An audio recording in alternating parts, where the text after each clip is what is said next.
ಕರ್ಣನ ಸೀರಿಯಲ್ನಲ್ಲಿ ಇವತ್ತು ಕರ್ಣನ ಅಜ್ಜಿಗೆ ಅವನ ಮದುವೆ ಒಪ್ಪಂದದ ಪತ್ರದ ಬಗ್ಗೆ ಗೊತ್ತಾಗುತ್ತೆ. ಅವಳು ಮನೆಗೆ ಬಂದು ಮಗನ್ನ ಎಳ್ಕೊಂಡು ಬರ್ತಿರ್ತಾಳೆ. ಆಗ ಮಗ ಅಮ್ಮ ಮೊದಲು ನನ್ನ ಮಾತು ಕೇಳಿಸ್ಕೊ ಅಂದಾಗ ಅವರ ಅಮ್ಮ ಮುಚ್ಚು ಬಾಯಿ ಅಂತ ಕಪಾಳಕ್ಕೆ ಹೊಡಿತಾಳೆ.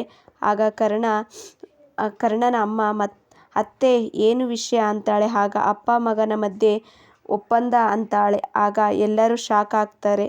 ಆಗ ಅಜ್ಜಿ ಒಪ್ಪಂದದ ಪತ್ರ ಬಿಸಾಕ್ತಾಳೆ. ಆ ಪತ್ರನ ಓದುತ್ತಾ ಇದು ಕರ್ಣನ ಮದುವೆ ಆಗಲ್ಲ ಅಂತ ಬರೆದಿರುವ ಒಪ್ಪಂದದ ಪತ್ರನಾ ಅಂತಾಳೆ. ಅಜ್ಜಿ ಆ ಪತ್ರನ ಈಸ್ಕೊಂಡು ಕರ್ಣನಿಗೆ ಜೋರಾಗಿ ಹೇಗೋ ಇದಕ್ಕೆ ಸೈನ್ ಹಾಕ್ದೆ ನೀನು ಅಂತ ಬೈತಾಳೆ. ಇವತ್ತಿಗೆ ಇದು ಕೊನೆ ಆಗುತ್ತೆ ಅಂತ ಆ ಪತ್ರನ ಹರಿದು ಬಿಸಾಕಿ ಕರ್ಣ ಮದುವೆ ಆಗ್ತಾನೆ, ಅದು ನನ್ನಿಷ್ಟ ಅಂತ ಅಜ್ಜಿ ಹೇಳಿದಾಗ ಕರ್ಣನಿಗೆ ಶಾಕ್ ಆಗುತ್ತೆ.